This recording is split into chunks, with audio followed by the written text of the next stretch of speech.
What's up, guys? Welcome to Daily Dose of Reddit. This is your host, Zach, and today's subreddit is r/ProRevenge. This story's called, "He Ruined My Sister's Only Birth Experience, so I made sure he'd never forget her." Obligatory apology for formatting as I'm on mobile. Kinda my revenge, kinda my sister's. Both of us really proud. This is gonna be long, so till near the bottom. Here's our cast. Voices to be determined because I'm kinda tired. My sister, we'll call her Sarah for the story. Sister's ex-boyfriend, Paul. Ex-boyfriend's new wife, Jane. Ex-boyfriend's parents, Mr. and Mrs. Doe. Oldest brother, Zeke. Our parents, and me.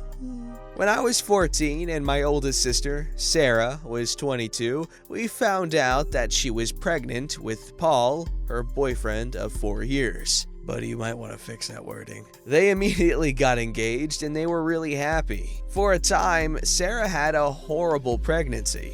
About 16 to 18 weeks in, the wonder of creating a human life evaporated within her. She developed hyperemesis, which, if you don't know, is really bad morning sickness. She was constantly in pain, she developed gestational diabetes, and just all around hated the experience. Around this time, Paul, the then fiancé, started getting sick of the complaining. I believe the argument was, "Your body is built to do this. It can't be that bad." Sarah was due around Valentine's Day, and Paul's parents, Mr. and Mrs. Doe, were very excited, both about the grandkid and the fact that he could be born on a holiday.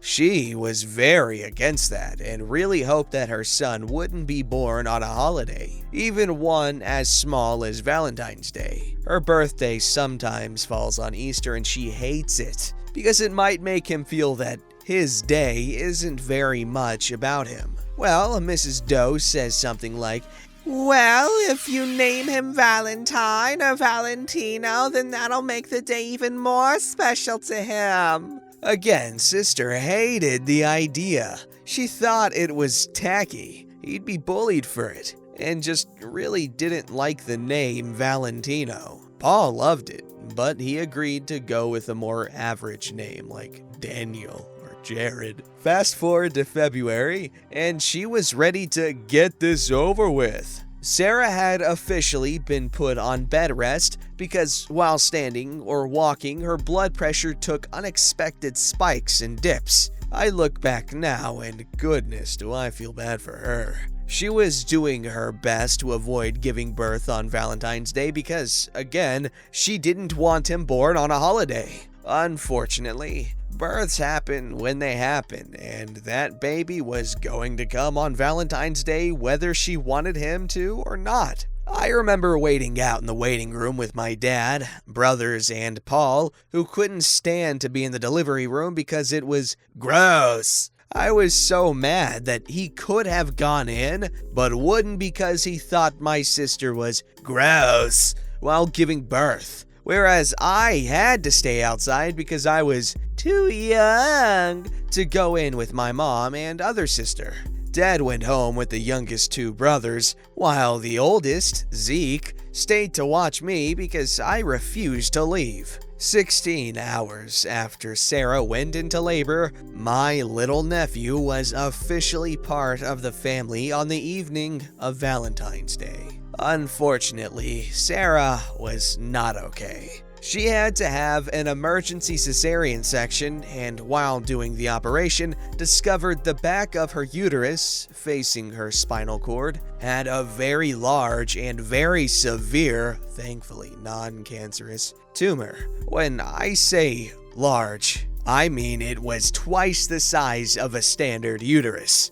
The doctors were shocked and didn't understand why nobody had noticed it on an ultrasound. It accounted for her severe back pain and blood pressure issues. The doctors immediately went in for more surgery to remove the tumor, but sadly ended up having to perform a full hysterectomy. This meant that my nephew would be Sarah's only child. Now, while Sarah was in for surgery, Paul was taking care of everything baby-related to make sure his son was okay. In my 14-year-old self's memory, I remember him being suitably distraught, but I didn't really pay him much mind and spent my time in the waiting room with my mother and other sister. Zeke, however, wanted to be a good future brother-in-law and make sure that Paul was okay. He found Paul filling out the baby paperwork on his own, in my brother's words, like he had not a single worry in his mind. Zeke asked Paul why he didn't wait for Sarah to fill out the paperwork, as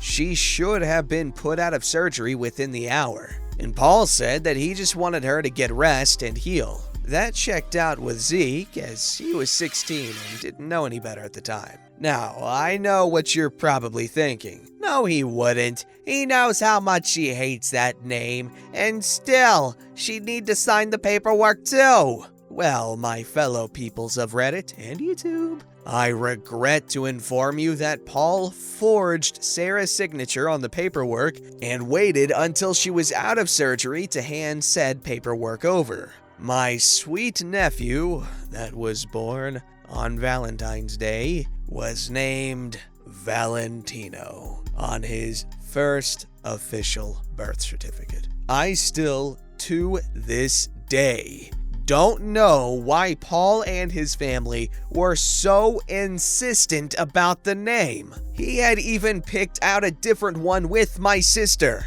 And before you ask, no, he was never brought up on forgery charges because his parents were witnesses to her signing the papers, even though they only got there at the last minute. So Sarah dumped him and got her son's name changed a month later. She was willing to do split custody with him because that's her son's father and she wants the kid to know him. But Paul vanished and she never heard anything back, which seemed weirdly out of character to us. Until a mutual friend on Facebook was tagged in his wedding pictures 6 months later. Paul had apparently started cheating on her not long after she got pregnant. Sarah was livid, but there wasn't much she could do, so she filed for child support and continued to live her best life. Until 6 years later. This is where the revenge starts. So Sarah has been a single mother for the past 6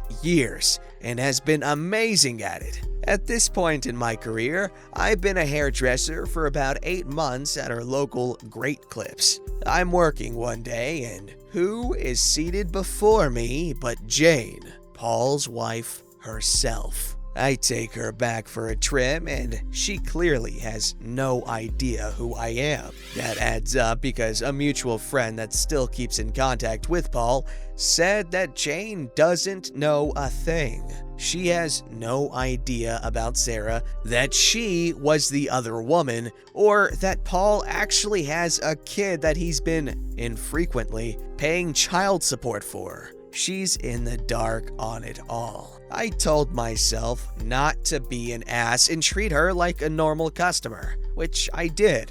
Now at this point, Jane was heavily pregnant, so a lot of our conversation was about that. She loved being pregnant, but it was hard. Her husband was so unsympathetic, big shocker, and she was due in 10 weeks and they still hadn't picked out a name for their baby girl. Ladies and gentle peoples, this was my chance. I asked what kind of name she was looking for, and she said, "I want something unique and unusual, but not ridiculous like Brain to Leahy." Brain to Leahy? You know the ones I'm talking about. And Paul had suggested so many already, and she didn't like any of them. So I, a conniving little weasel I am, said, "What about Sarah?" My sister's name isn't actually Sarah. She was named after an older family member that had passed not long after she was born. But there was no female equivalent for his name, so our parents created one. It's a beautiful name and just what Jane was looking for. She loved it. She stuck by it. And I found out by stalking her Facebook months later that she had put her foot down about it, and that was their daughter's name. Now, Paul has a daughter with his ex's name to remind him every day about her. and also to remind him to pay his friggin' darn child support. Little nephew is 10 years old now with a new name and no contact with his biological father, though we do still sometimes call him Val as a family nickname. He likes it but doesn't want to bring it to school, so it's staying a family nickname. Sarah pretends to hate when we call him that in a joking way. As long as he likes it, she doesn't have a problem with it. And she's seeing a new guy who's really great and like a father to Val. Edit! Gosh, now I know what they mean about RIP inbox. I'm crying because laughing hard is crying inducing. I'm tired. Thank you to the kind strangers for all the awards, especially the gold. We did not expect this to blow up like it did. Val want to let all you other Valentine's babies know that he feels your pain. Wow, that was quite the story and a really good one. I'm glad things worked out in the end, and I absolutely love that Paul's other kid is named after your sister. That is some poetic justice if I've ever seen any. What's the correct word? This story's called Threaten Me on a Dating App? Watch while your life crumbles around you. Obligatory latalafatapa, or the intellectuals might say, long-time lurker, first-time pooper. Bear with me, as this might get long. I'm also on mobile, so excuse the formatting. My revenge came in 2 parts, one petty and one pro. The following contains graphic details of various kinds of bodily harm. If that bothers you, skip the background and just read the revenge. We have strong stomachs here at Daily Dose, so I'm gonna read the backstory. Yes, I'm badass. When I was 19 or 20, I'm 25 now, I met a guy on Tinder. Let's call him Brad. Brad and I didn't get off to a great start, but I had no idea how bad it was going to get. At first, it just seemed like we were incompatible, as he was pushy and rude and I take no feces. If it had stopped there, I wouldn't be here right now, but it didn't stop there. Once I made it clear that I found Brad repulsive and wanted nothing to do with him, his messages took a turn. He threatened to stalk, violate in a horrible manner, kidnap and murder me, along with some gory details about gouging out my eyes and defiling my corpse.